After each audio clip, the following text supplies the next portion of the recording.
Welcome to USA Global TV and Radio, where our mission is to provide education, entertainment, hope, and inspiration. USA Global TV and Radio connects you with experts and audiences all around the world every single day to help you succeed in business and to live a richer life. Visit us at usaglobaltv.com to learn about career and life-changing training and mentoring programs like the Listening Mentor. Subscribe to our newsletter to stay informed about our special programs and offers. Discover how you can become a guest on one of our shows or a host or producer of a USA Global TV and Radio show of your very own. That's USA Global TV and Radio, where the doctor is always in.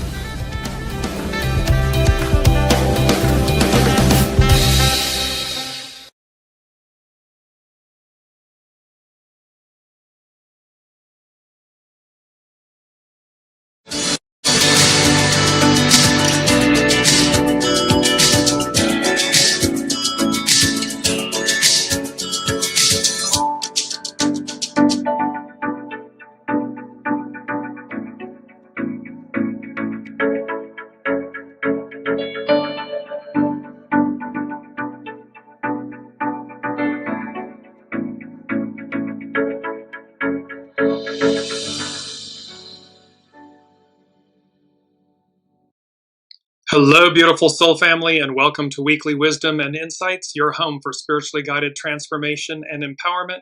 I am your host, Dearjames, and together with the unseen, Spirit, Source, and Symphony, we look at the current energies, the intuitive wisdom and insights, and we go as guided. Welcome, Kiki. So we are dealing with some beautiful full moon energies. This is the last full moon of 2025. It is a super moon that is occurring in Gemini. And so the sign of the twins and so forth. So beautiful, beautiful energies. And let's just jump in really quickly to the main energies. We're going to front load the show and the energies. We're working with the color green, as you can see. December is standstill, release. This beautiful, like we're releasing, the year, the past, emptying the vessel. We have 3 difficult beginnings, persevere. It's a 9-year. We're wrapping up this 9-year, this conclusion and this cycle to begin a new year, a 10-year in 2026. So it's small restraint, surrender, authenticity and humility to create balance, and this 6, conflict, let go. So these are the numbers, if you will, the energies of the numbers and so forth that we're working with. But more importantly, let's take a look at this beautiful astrological chart for the Gemini super full moon.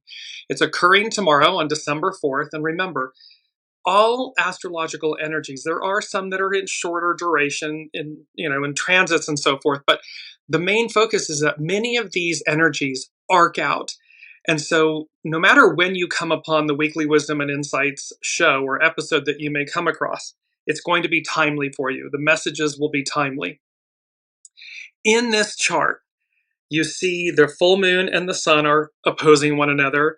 We're getting ready to have this stellium of planets from at the very bottom of the chart. Mercury's on the far left, Black Moon Lilith, Venus, the sun, Mars. They're all going to end up in Sagittarius. So there's going to be this stellium of planets in the coming days and week of these planets.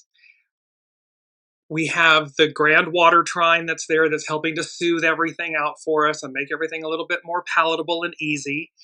And yet we're still, there's still conflicts. There's still oppositions. Uranus is playing a big role. Expect the unexpected because it's opposing both Mercury and Venus. So that's happening. And they are going to be exact oppositions coming up.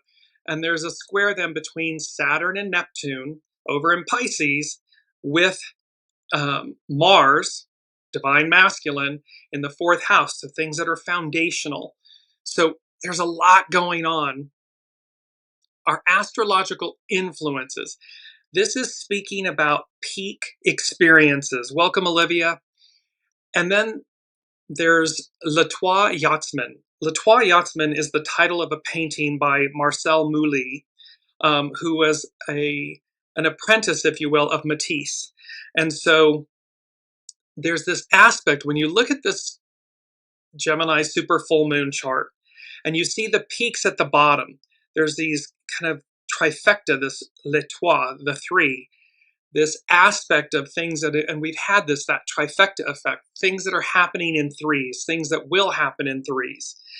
And so this l'étoile yachtsman, and the ocean is, you know, the great consciousness. It's where everything emanates from, the waters, the firmament, the waters. And so there's a beautiful aspect here that the unseen is speaking to peak experiences happening in threes, l'étoile yachtsmen. And yachtsmen, you know, they're not afraid to go out and adventure forward. And that's a big theme about what we're coming to in the overall energies of this week and what will be rippling out with the Gemini super full moon. And so in threes, and how the adventure awaits. And then also this funneling and channeling greatness. This is baptism by fire, and we'll come to that in a moment, but it's Pentecost, it's baptism by fire. This funneling and channeling of greatness, divine wisdom. And you see that when you really look at the top of the inner circle of the chart, and you see the darker, the more solid blue lines.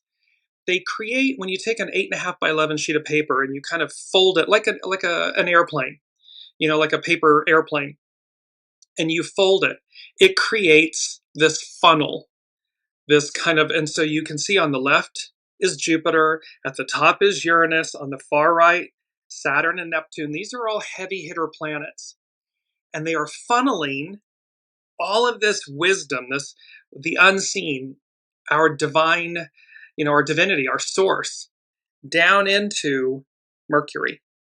Mercury is how we make things tangible. It's how we think and speak and communicate, and it controls electronics and celluloid, things that are recorded, mechanics, things, moving parts, things of this nature. But it really speaks to how we communicate with one another, how we speak to ourselves, our words, our thoughts, all of these things that come into that. So that's this channeling and funneling of greatness. So, and it's Gemini. Gemini is an air sign. It's the twins. And it's ruled by Mercury. You get where all this is going, I hope. Put in the comments. Let's jump into our main theme. Let me just show you really quickly before we jump to our main theme. You'll note that the sun and the moon, top of the chart, bottom of the chart, they are both at 13 degrees, Gemini and Sagittarius respectively. Then you look at the north node and the south node. They're like the horseshoe symbols, kind of left and right on the chart.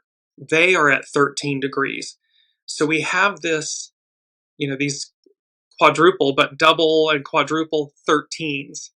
And so our main theme that we are working with is 1313, reaching beyond established forms, established norms. And this is Al Medicine Revisited. So this is about reaching beyond. Gemini, this Gemini super full moon, this last full moon that's culminating the year of 2025, this conclusion of a 9 cycle, it's about reaching beyond established forms, established norms, what, you know, the things that we know. And how Al Medicine, you know, Al Medicine is that all-seeing eye in the pitch, in the void, in the blackness of it all, which means that we can see through things, see through the illusion. So let's jump into 1313. And there we go. The spiritual meaning of 1313 is often interpreted as a sign of significant change, transformation, and the manifestation of dreams, encouraging a positive and creative mindset during times of transition. We are in a massive time of transition. And so this is about what we see before us. It's not about where we've been, it's about where we're going. And so significant change, transformation, and the manifestation of dreams, encouraging a positive and creative mindset during times of transition. It is seen as a message to have courage and faith in the universe's guidance, the unseen's guidance. Because as above, so below, and they know all, we know little. And so they, the host, the master weaver, we're the guest. And so when we connect to our soul source connection, to our intuition, to our knowing, we know to go as guided. We know where to go. And then we use these various modalities, these signs and symbols and instruments and knowings to help us navigate. It's our GPS. So it's about having faith in the universe's guidance as a cycle is ending to make way for new beginnings. 2025 is a 9, it's a cycle. 2026 is a 10. Piscean, Aquarian, divine masculine, divine feminine, patriarchal, matriarchal. So it's being utilized, it's this guidance, this universal guidance that's being given to us as a cycle is ending to make way for new beginnings. In a biblical sense, it relates to the number 13, which represents faith, hope, and love, as highlighted in 1 Corinthians 13:13. 1 Corinthians 13:13 states, "And now these three remain, faith, hope, and love. But the greatest of these is love." This verse is a concluding statement of a passage that emphasizes that while faith and hope are enduring, love is the most important of the three. The context explains that love is what gives faith and hope their ultimate purpose and value. So we know this to be true, that love is our foundation. It's our essence. It's who we are. And without it, it's a very bleak and dismal outlook. However, when love is at the forefront, it is the foundation, the sustenance of hope and faith and what's before us. And so this 1313, it's about transformation and change. It's a powerful number of transitions, signifying that the changes occurring in your life are for your benefit and are leading to new and positive outcomes. All of this, even though we're watching, as we said, Rome burns, we're using that euphemistically, but watching the old just collapse, the deconstruction. But in the construction, 1313, this beautiful, powerful number of transition, signifying change, and that it's for us, it's for our benefit, and that it's leading to new positive outcomes. Because again, on the other side of the deconstruction is the construction, is the new. The number encourages you to focus your thoughts and energy on what you want to create, as your creative potential is high. It is a message to be mindful of your thoughts and to use your psychic abilities to manifest your desires. Your psychic abilities, that word psychic, is intuitive. It is your innate divinity, your soul source connection, your connection to the unseen, the host, the master weaver, the divine, God, however you wish to ascribe to it. It's that GPS system that keeps us true north. It's not ego, mind, personality, human. It's heart, soul, spirit, the unseen. And so it's this manifestation and creativity. The number encourages you to focus your thoughts and energy on what you want to create. It suggests that you have the strength and ability to lead yourself and others through challenging times, and that you are supported in your journey. Remember, this is hexagram 17, follow, be led, show by example. You don't have to shout it from the rooftops. We don't have to, be in other people's faces.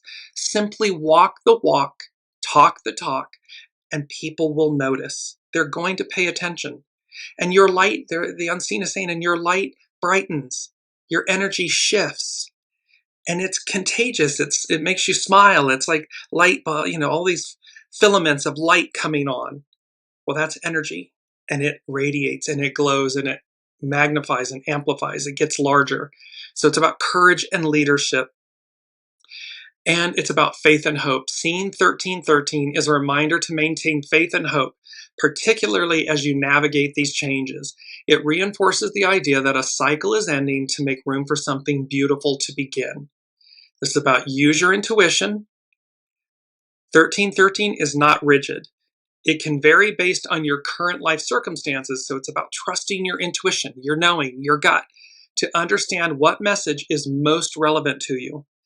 Because the difference will be your ego, mind, personality, human is monkey mind, chatter, up, up, up, up, up, fear, anxiety, stress, all of these.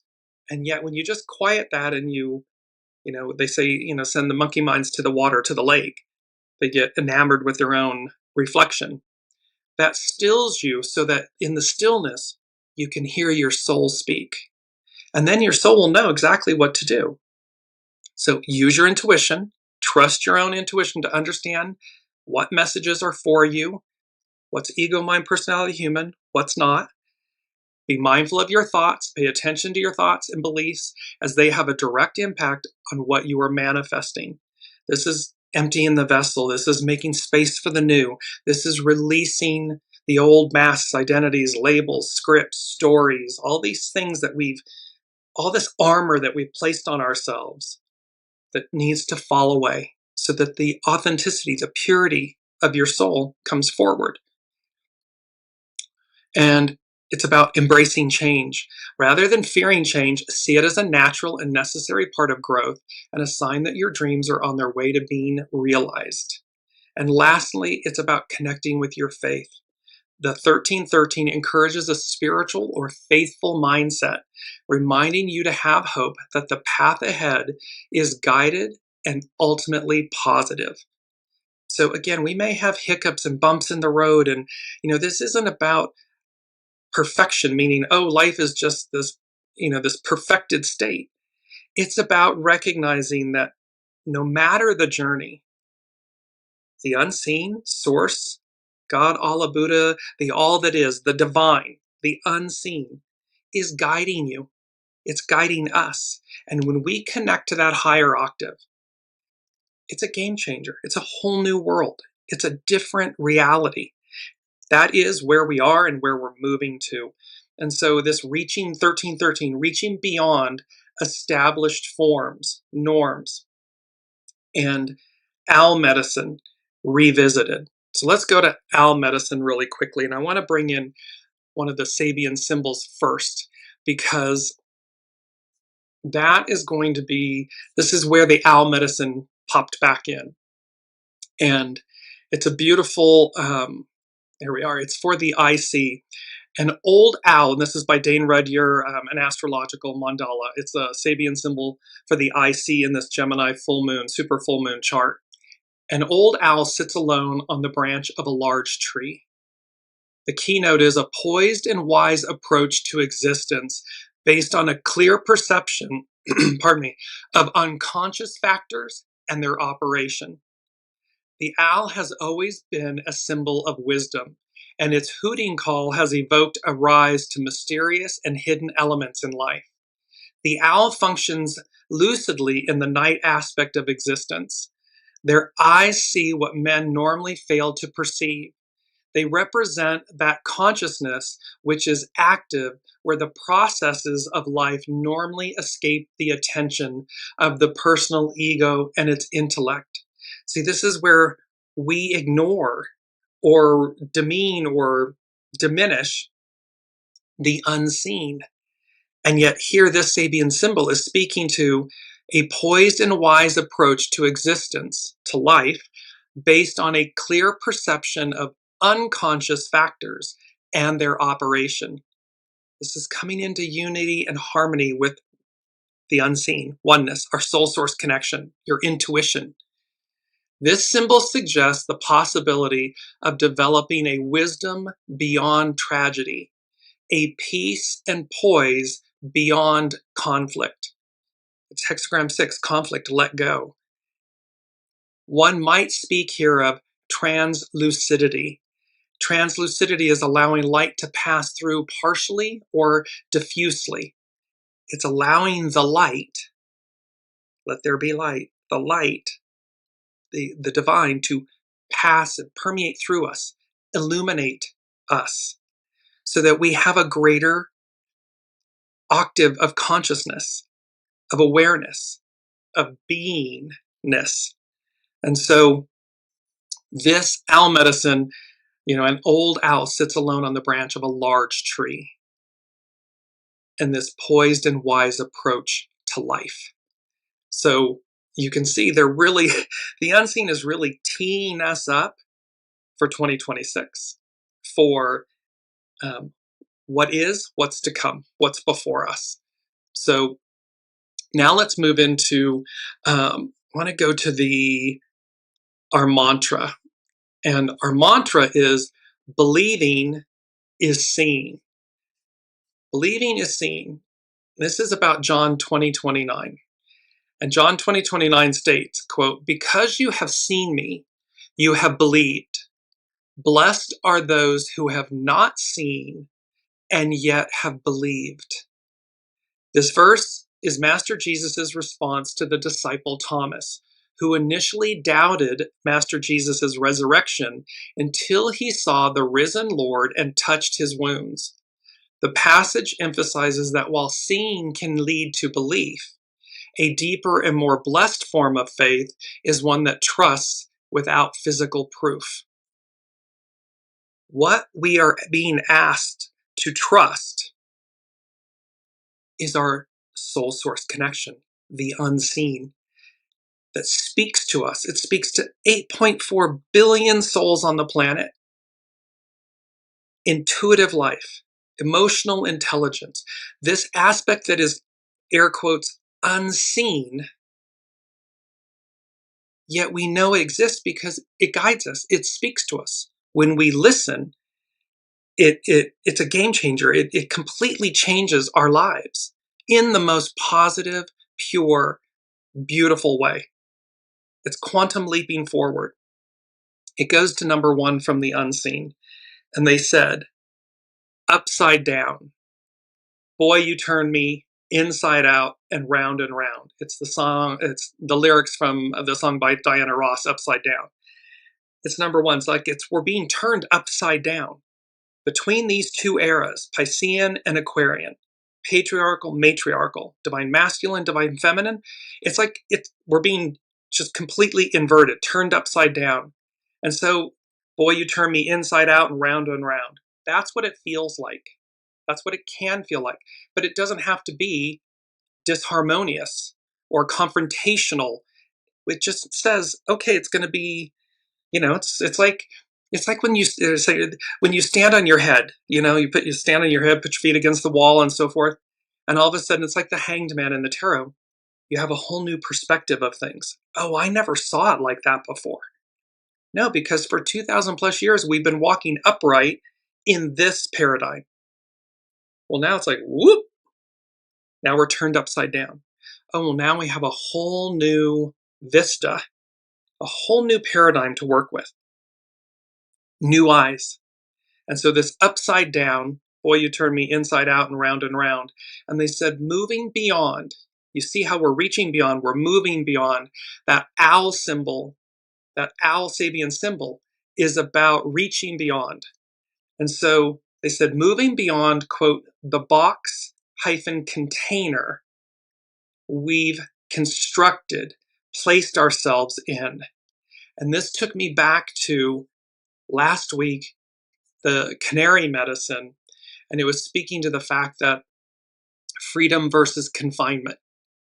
A free canary represents independence and the courage to be authentic, while a caged canary can symbolize feeling stifled, trapped by responsibilities, or emotionally repressed or stagnant. Things become stagnant. And when it's over, it's over. It's like they're saying to me, when the party's over, the party's over. When the Piscean era is over, it's over. There's nothing worse than kind of staying past when the party's ended. It's bleak, it's sad, it's dismal. It's kind of like a mess because you see the remnants.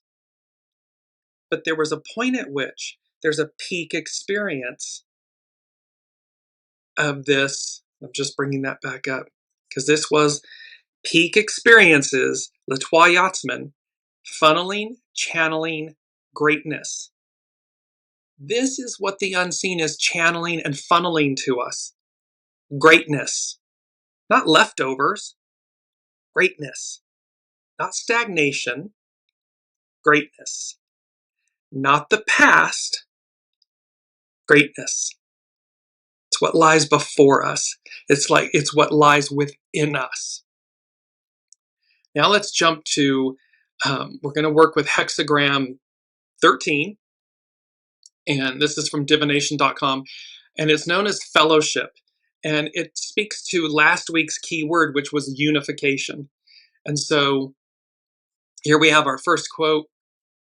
When communal or tribal bonds unite a group of people, great success is possible. So when communal or tribal bonds unite a group of people, this is about when we recognize our unity, our oneness.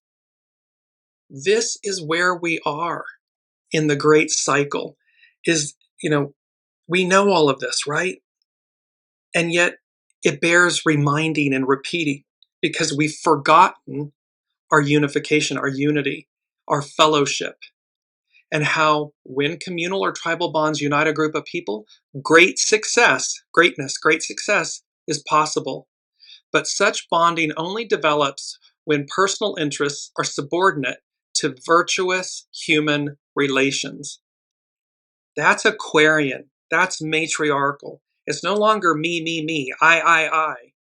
It's these things only happen. The bonding develops when personal interests, the I, the me, personal interests are subordinated to virtuous human relations. What's best for all of us?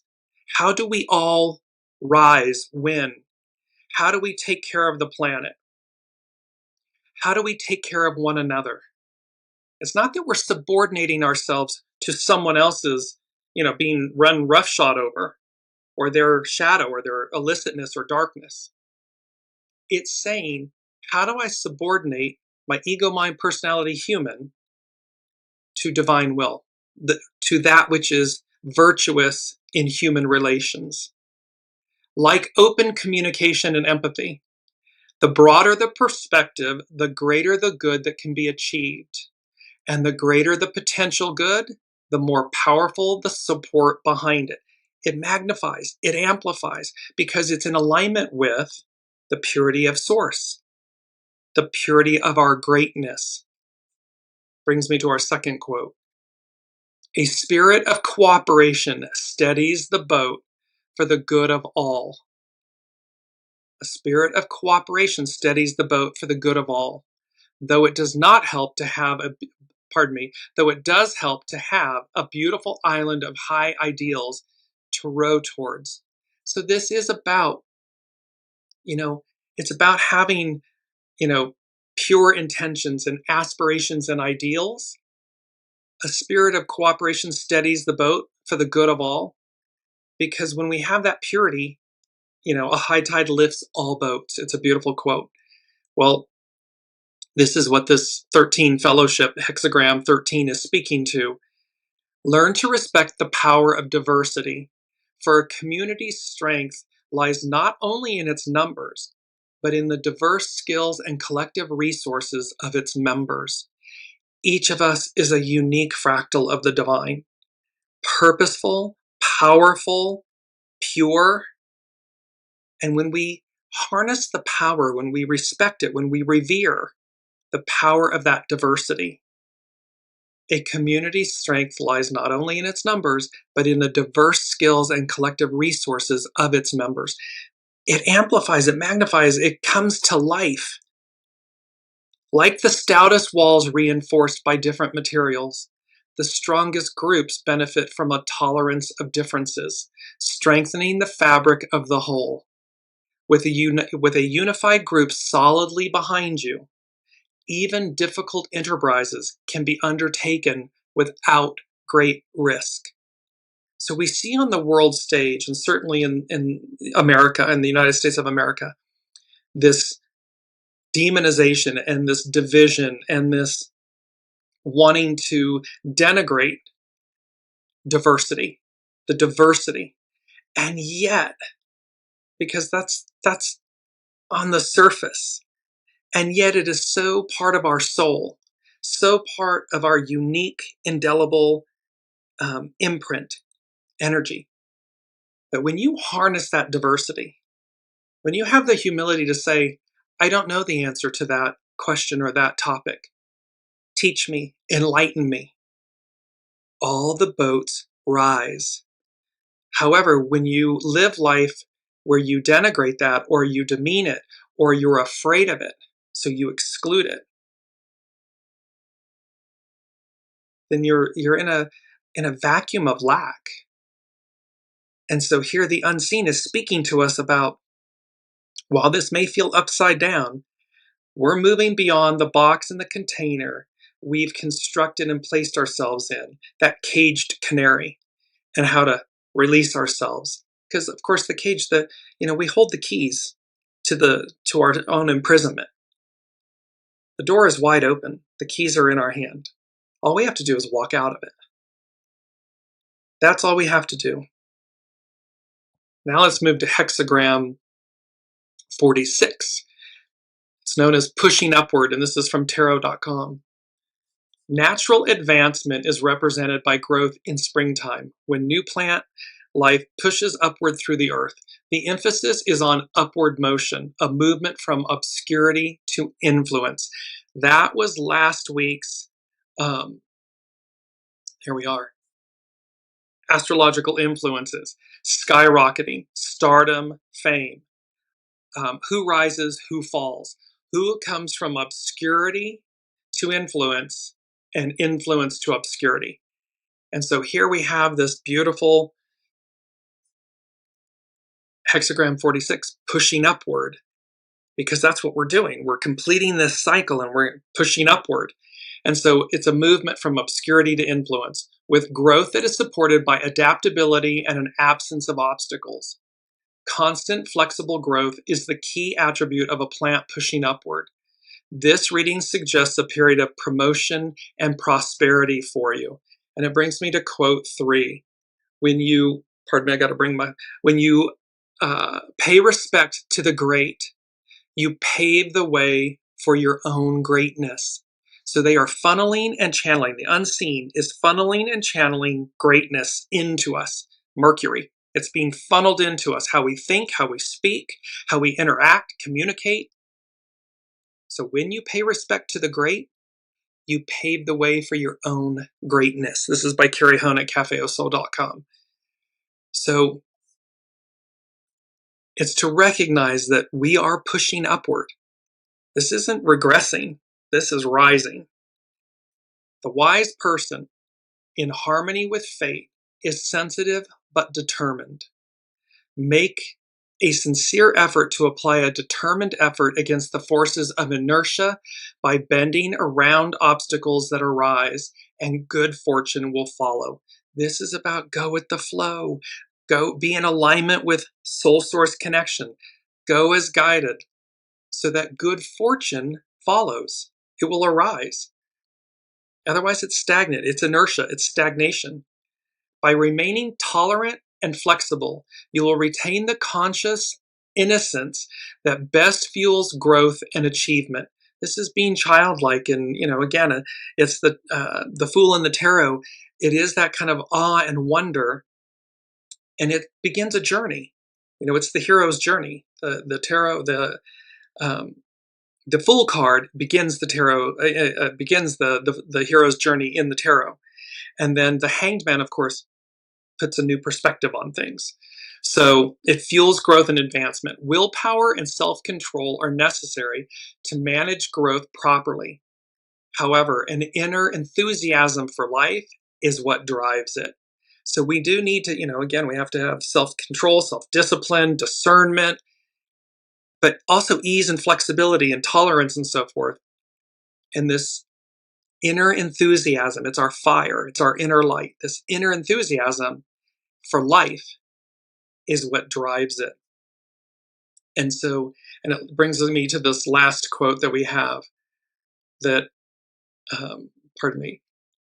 life becomes brilliant when purpose is a light that shines upon it. This is also by Carrie Hone at cafeosoul.com. Life becomes brilliant when purpose is a light that shines upon it. And so It's to recognize our inner brilliance, our inner light, our inner capabilities and possibilities. We are limitless, and there is nothing before us. It may be unknown to us, but there is nothing before us that we can't achieve, that we cannot conquer in the most pure way, meaning become one with, rise, ascend to it. Number 2 from the unseen, poured into greatness, we shine yet again. We shine once again. And then they said, think spotlight. So this is like, poured into greatness. They're funneling and channeling greatness into us. So poured into greatness, we shine yet again. We shine yet again. And then they said, think spotlight. So this is about how, again, who rises from obscurity to prominence, who falls, and how, for most, maybe not all, there are shy people, timid people, but, when you stand in the light, illuminated, you stand taller, you smile in a more broad way. You just have a bounce in your, pep in your step.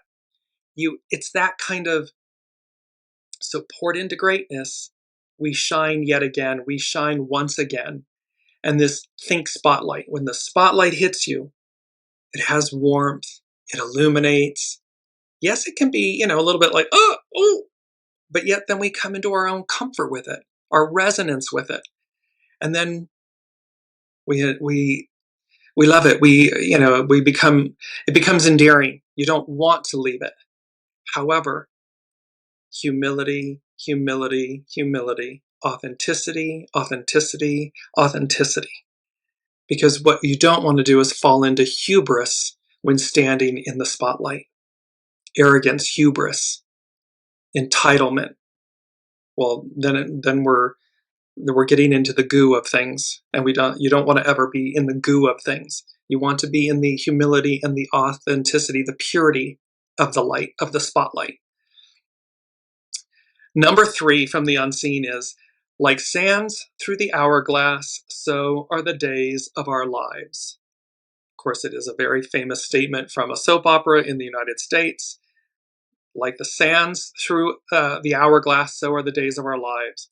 And they said, too much thinking spoils and delays the adventure. So while, yes, we absolutely must use discernment, intuitive insight, and wisdom, that owl, canary, fox, medicines, and everything, what the unseen is saying to us is, however, too much contemplation, too much procrastinating, too much thinking spoils and delays the adventure. It's the hero's journey, the fool. It's about taking the risks, but they're constructive and they're guided risks. It's not foolhardy, meaning absent discernment and absent soul source GPS connection guidance. And thus, they're saying to us, like sands through the hourglass, so are the days of our lives. It's like, get on with it. Get in alignment, get moving, do what you need to do to move forward, to take this leap of faith, whatever it may be. It will be individual and unique to each of us. And yet it will collectively transcend and change the world we live in. So now let's go to our key word. Here we are. Our key word is endowment. And with that, typically its definition is a quality or ability possessed or inherited by someone. Natural capacity, power, or ability. The action of endowing something or someone. An income or form of prosperity given or bequeathed to someone. That's its, everyday definition. The spiritual meaning of endowment is a sacred gift, power, and knowledge from the divine, from God, the divine. It represents a bestowal of divine blessings, funneling and channeling greatness. So it represents a bestowal of divine blessings, covenants, and spiritual power to assist individuals live righteously, and return to the divine's presence or to divine will. That's your soul's will, divine will. The term also refers to the spiritual gifts bestowed by God, the divine, upon believers, equipping them for service and the advancement of the eternal kingdom. It's a sacred gift. Endowment is a gift from the divine that includes greater knowledge of the divine's purpose, direction, and spiritual protection. Receiving your endowment means being endowed with power from on high and receiving knowledge on how to access that power to accomplish divine will. Because again, all of this is energy that moves through us. It's not ours, it's what moves through us. And so this is this bestowal, this endowment of the divine, so that we harness and rise, that we reach our highest octave. Because otherwise it's mental. I think, it's ego, mind, personality, human. That's where we've been. Where we're going, the unseen, the master weaver, the divine, and this higher octave of what's possible and how we're being endowed with this greatness. It's about spiritual gifts. The Bible speaks of endowment as the spiritual gifts, such as wisdom, knowledge, faith, and healing, that God, the divine, gives to believers through the Holy Spirit for the common good. It can also refer to the divine equipping individuals with abilities, blessings, and grace to serve both the divine and divine's will, but also the greater whole. And then it's about inner transformation. The concept includes both this spiritual endowment. The concept includes both the internal transformation and the outward expression of faith, such as purity, joy, and a commitment to service. And so we have this beautiful upward reaching beyond established forms, this 1313. It's moving beyond the box and the container we've constructed and placed ourselves in. It's liberation, it's deliverance. However, to achieve that, we must first believe it. Believing it doesn't mean, oh, I see that it's occurred and now I believe it. It's believing it. Blessed are those who believe but did not or do not see.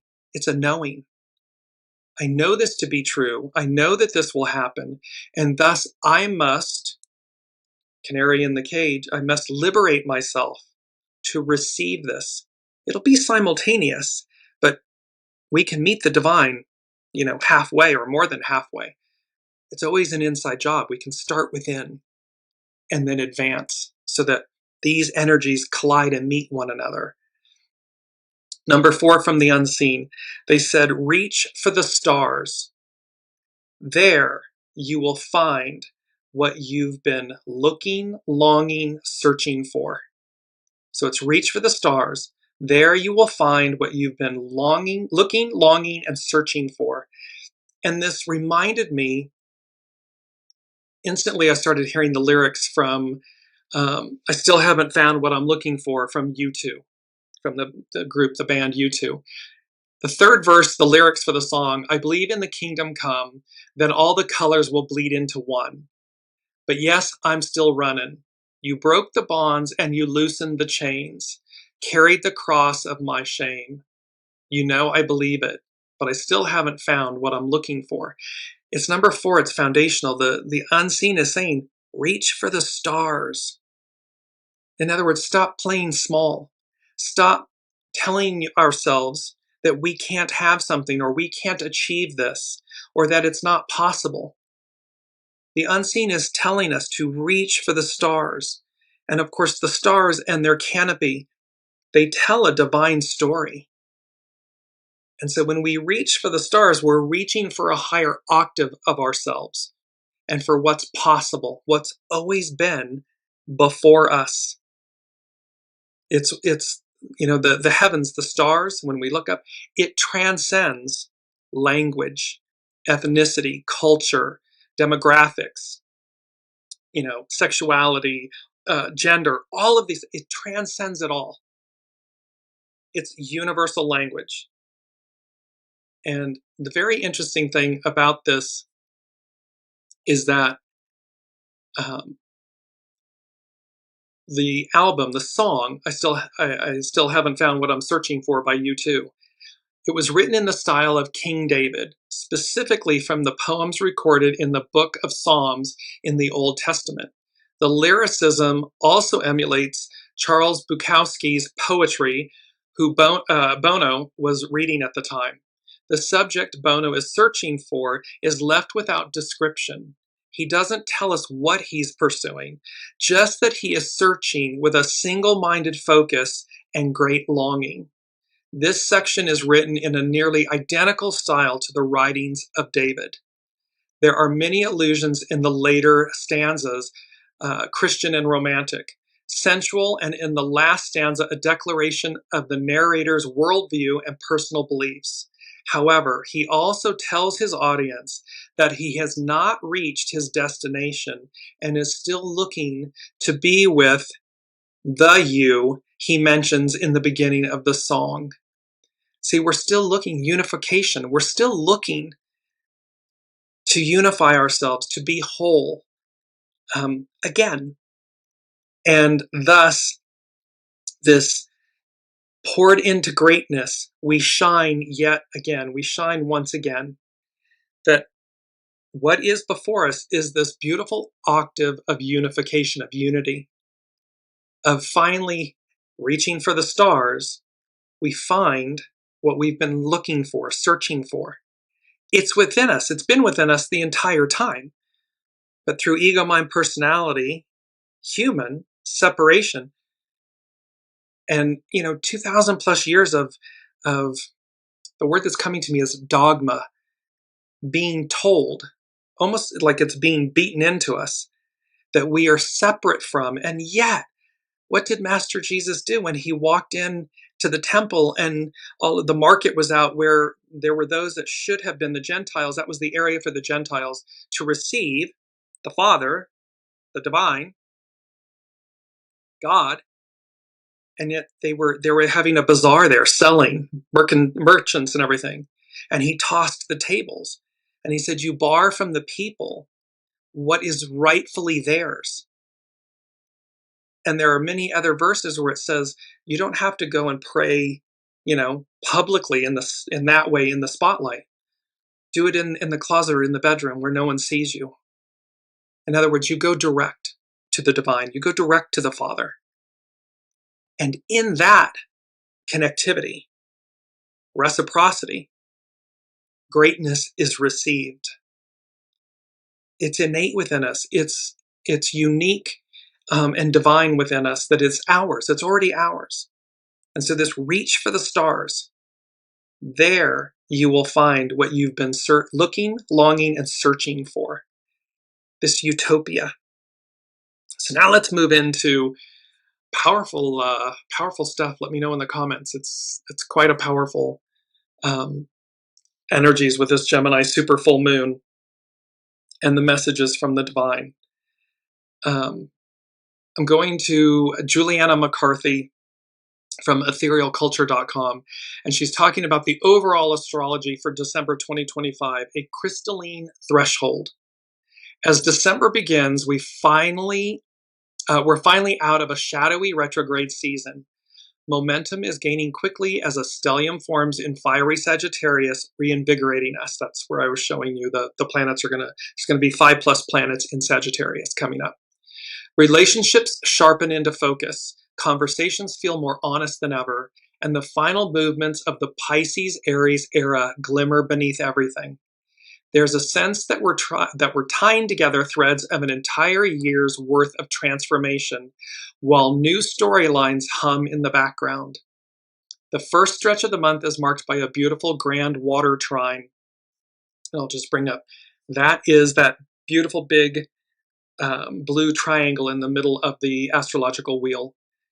It's a grand water trine. It's Jupiter in Cancer, Saturn in Pisces, and Mercury in Scorpio, and they form a perfect triangle, offering coherence spiritual support, and a rare feeling that something is finally ready to click into place. They're in water signs, which is our emotions, but it also soothes. It's like taking a wonderful bath or a shower. It cleanses, it purifies, it renews, it calms. So while we're making this massive transition, this reaching beyond established forms, this 1313, the heavy hitter, as above, so below. We are the divine, the unseen, the host, the master weaver is doing it with care, with gentleness, with love. So it offers this coherence and spiritual support and a rare feeling that something is finally ready to click into place. Projects are gaining steam, truth is surfacing with clarity, and emotional intelligence is easily accessible. Emotional intelligence, soul source connection. Our soul source is easily accessible. By mid-month, the tone shifts. Restlessness stirs and information moves too fast. Mercury and Lilith oppose shocking Uranus, exposing secrets, because we're emptying the vessel. We're still deconstructing where we've been, the past. Confusion is a necessary part of our sorting process. We're shedding old skin and decluttering our minds to feel refreshed. As we approach the solstice, that's on 12/21, it's the winter solstice, intensity arrives, presenting roadblocks that force us to grow. The Sun and Venus square stern Saturn, so that's a confrontational and frictional aspect that needs, it's energy that needs to be released. So it's the Sun and Venus square Saturn, forcing reality checks, integrity, commitment, and hard work are now essential. Luckily, the holidays are also touched with deep spiritual resonance and increased capacity for connection, compassion, and forgiveness. So again, this is, they're saying to me, it's like a mixed bag, but it's a good bag. It's like when when you might you go to a holiday party or something and, you get this box and what's inside, or, one of these, subscription boxes or whatever. You never quite know what's coming in it. And yet it's something for you, no matter what it is. And the discernment is, what is each thing? Because they're all blessings. So Venus, Neptune, and Chiron weave tenderness through the chaos. December is demanding and clarifying, yet strangely beautiful. We're defining our values, our direction, our goals, and plans of action, healing our hearts and melting into love as we cross the threshold into a new year. It's that 1 Corinthians 13:13. It's about faith and hope, but love is what matters. And so here, as Juliana McCarthy is speaking to, and melting into love as we cross the threshold into a new year, as we reach beyond where we've been. It's about love. It's not about hate. It's not about division. It's not about separation. It's about unification, harmony, love, which sustain faith and hope and vision for the future. Now let's jump to, this is Pam Youngin's North Point Journal, and galactic acceleration.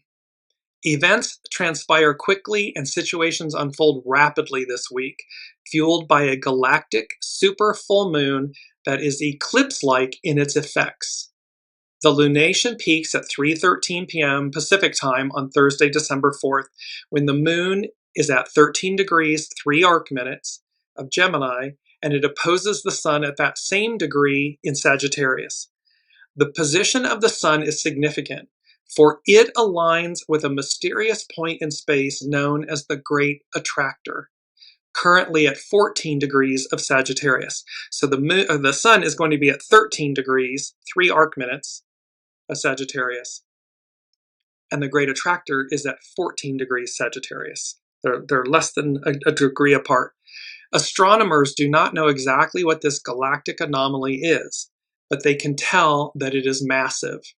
The Great Attractor has an enormous gravitational pull and is drawing our Milky Way galaxy and the supercluster of hundreds of galaxies that we are a part of toward it at the astonishing speed of 600 kilometers per second. It's 1.3 million miles per hour. The great attractor is the reason our galaxy is moving through space and traveling on its specific route through the universe. Scientists have observed that the immense gravity of the great attractor has the ability to warp time and space as well as bend light. It's a pretty powerful energy source. Symbolically, the great attractor represents the magnetic pull of our cosmic destiny, which appears to influence the course of our lives, whether or not we are consciously aware of it. Because its true nature is unknown, the great attractor also represents the great mysteries of existence and our attraction to that which is beyond our understanding, reaching beyond established forms, moving beyond the box and the container. You get that we're moving beyond where we've been. So it's about, the great attractor also represents the great mysteries of existence and our attraction to that which is beyond our understanding. Its presence brings up the debate of fate versus free will and how those forces play out in our individual and collective lives. This week, as we work with this galactic full moon, we are likely to observe an acceleration of events, as well as a sense that what is occurring is deeply fated. In addition, the emotional impact of the lunation is increased due to it being a supermoon, with the moon at the point in its orbit nearest the Earth. It potentially has a stronger effect on the waters of planet Earth and the fluids and emotions of humans. We're moving beyond where we've been. We're going back to where we began, but an octave higher. We have this funneling and channeling of greatness, this bestowal of gifts, and it's Pentecost. It is the Holy Spirit, and it's baptism by fire, where those at Pentecost were illumined by the Holy Spirit, fire, and thus awakened to a whole new reality, a whole new way of being. This funneling and channeling of greatness, and how poured into greatness we shine yet again. We shine once again. And think spotlight. So it's a magnification. It's an amplification. It goes to the point, number 5 from the unseen, which is, never knew I could feel like this, come what may. We had that. It was number 2 from last week, come what may. So they're saying to it, and it's number 5 about change. And so this is about, never knew I could feel like this. So imagine you wake up and you're just different. You're illumined. You're expanded in consciousness, in awareness, in vitality, light, divinity. We've talked about that, what scientists, coined dark DNA and junk DNA, which is really quite, for me, offensive when we should recognize that it's divine DNA. Just because it's been quote unquote dormant doesn't mean that it makes it junk or dark. It's been dormant, but it's divine. That gets activated, and of course we can look back and see 12 strands of DNA. They imagine all 12 strands illuminated. Lastly, but not least, from Pam Youngins at North Point Journal, she's speaking about Mars out of bounds. We talked about this a few episodes back, but adding to the intensity of December, the planet Mars is out of bounds from November 27th, 2025. It's going to be out of bounds for a decade, but this is its current out of bounds cycle. From November 27th, 2025 to January 4th, 2026. When a planet is out of bounds, it's more than 23 degrees, 27 arc minutes away from the planet of the ecliptic, the plane of the ecliptic. Its influence tends to be unpredictable or more extreme than usual. When proactive Mars is out of bounds, people can be more assertive and more impulsive or reactive. When the red planet with the red planet in Sagittarius, the courage of our convictions is very strong throughout the month. However, allowing anger to rule our actions can lead to reckless, aggressive, or shocking behaviors. So again, high octane powers, Mars out of bounds, it means it's beyond. It's beyond the container, the box. If it's not within the plane of the ecliptic, when it exceeds that 23 degrees, 27 arc minutes, and for the next decade, we talked about this, Mars will be out of bounds. And I believe it's out of bounds to the south, which means it's everything that's going to be released. And thereby, it's moving us beyond where we've been. All of this is about moving us beyond where we've been. It's about breaking down the deconstruction of the previous era, 2,000 plus years, and thereby making space, emptying our vessel, making space for the new, for this upside down, boy, you turn me inside out, this inverted, hanged man reality, and how it's still, the hanged man meets the fool in the tarot, this beautiful hero's journey that we embark on. And so last but not least, and mindful of the time, I'm going to jump to Astrology by Lauren. And she is speaking about how this Mercury having just gone direct, this Mercury direct, this one is slightly different in that Mercury's travels to and from Sagittarius and Scorpio, because it was in Sagittarius, it retrograded, it went back into Scorpio, now it's moving forward and it will re-enter Scorpio coming up. Had it opposing Uranus 3 times. So Mercury is opposing Uranus 3 times during this retrograde. Before, during, and then after the retrograde. So first time was on October 29th, the second time November 19th, and then its upcoming third and final time is December 10th, where Mercury is going to oppose Uranus. It's like, and that's where they're funneling. It's like looking at a situation from several angles before we totally make up our minds. So it can include things like changing our minds, changing the direction, or looking at things in a different light. Hanged man. Uranus is unexpected. It is also illuminating. It aims to free us up. Canary, uncaged canary, liberated canary. It aims to free us up so that we are not limited by the usual rules and strictures, this moving beyond the box and the container we've constructed and placed ourselves in. Changes can come from without, or we create them ourselves from within. Either way, even as we are making the spreadsheets and organizing our lives, it might be good to do so with a grain of flexibility. This is that wonderful quote about, life happens while you're planning. Be open, be fluid, yes, be proactive, making plans and everything, and yet expect the unexpected, be flexible. At least until we get past the last opposition on December 10th. Change can leave many feeling baffled. It is messy in Pisces. It's messy in pieces and can feel chaotic and unmoored. But at some point in the process, we begin to see the chinks of light peeking through the fabric.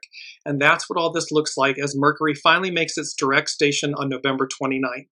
This is a scenario occurring in increments and steps. It aims to restore hope and faith. You see this hope and faith, and love is the basis, the foundation, and the belief that things can indeed be better. And this is all being capped off this week with a full moon on December 14th, 13 degrees arc minute, 13 degrees Gemini, 3 arc minutes. Gemini is a Mercury sign, and as Mercury gives us the green light to proceed, the Gemini moon will show us why. Full moons are times of culmination. Stuff comes to the surface and things are brought to completion. This full moon also has a significant position in the overall scheme of things. It is the full moon betwixt and between 2 lunar eclipses. The eclipse of September 7th at 15 degrees Pisces and the upcoming lunar eclipse on March 3rd, 2026 at 13 degrees Virgo. 13. For anyone who has important points in their natal charts at or around 13 to 15 degrees of the mutable signs, Gemini, Virgo, Sagittarius, or Pisces, this moon can serve as a turning point in your life. So you can look in your own natal chart to see, do you have planets that are in the mutable signs of Gemini, Virgo, Sagittarius, or Pisces that are between 13 and 15 degrees? If you do, this will impact you more specifically, and it speaks to turning points. But we should all pay attention. The full moon on December 4th stands at the bending of the nodes. The nodes are the points in which the sun, moon, and the earth can come into perfect alignment. So much so that either the sun or the moon is eclipsed. The full moon this week is at cross quarters with the true nodes of the moon, and thus betwixt and between the two eclipses. So this is hitting directly in the midpoint. This Gemini super full moon, this 1313, this reaching beyond, it's right between, it's right in the middle. So it's betwixt and between these two eclipses. And eclipses, of course, really jump us forward. Because the north node is in Pisces, the full moon in Gemini is in service to the behests of this node that has to do with the evolutionary progress of humankind. Out of the myths and ancient memories of the Pisces node, all the experiences, the essence and the meaning of all things, a story is unfolding. This may be in words, it may be in another symbolic language, one that connects the stars. Look, reach for the stars, that canopy that transcends language and culture and all the things we just talked about. So this may be in words, it may be in another symbolic language, one that, and this funneling and channeling of greatness, one that connects the Pentecost, the descent of the Holy Spirit and its baptism by fire, illumination, one that connects with the essence of your very soul. It's going to speak to your soul. It's going to connect to it. And it is this that we are being asked to take with us on the next leg of our journey. And she concludes with a quote, Lauren, Astrology by Lauren, "The goal of the hero's journey," that's the Fool card in the tarot, "the goal of the hero's journey is yourself, finding yourself." It's a quote by Joseph Campbell. So, never knew I could feel like this. Come what may, this is a fait accompli. This is a done deal. This is happening. No matter what it looks like on the world stage. That's deconstruction. What all of this, that the unseen is speaking to, is construction. That which is before us, what's to come. So, reaching beyond established forms and norms, Al Medicine Revisited, upside down, boy, you turn me inside out. It's the Hanged Man in the tarot. This moving beyond the box, the container we've constructed and placed ourselves in. It's the liberated canary. Poured into greatness, we shine yet once again. And thus it's think spotlight, illumination, and who rises from obscurity to prominence and prominence to obscurity. Like sands through the hourglass, so are the days of our lives. Too much thinking spoils and delays the adventure. Get to it. Harness discernment, harness your soul source connection, but get out of your own way and go as guided. Reach for the stars. There you will find what you've been looking, longing, and searching for, and never knew I could feel like this, come what may. All right, huge big energies, super full moon. It's the last full moon of 2025, of the cycle, of the season. The next one will be in January of 2026, that 10-year, that new beginnings. So let's see what happens next. We will see you all next week. Thank you again for your presence, your participation, your energy, your joy, your light, and for being on this journey with us. We will see you next week.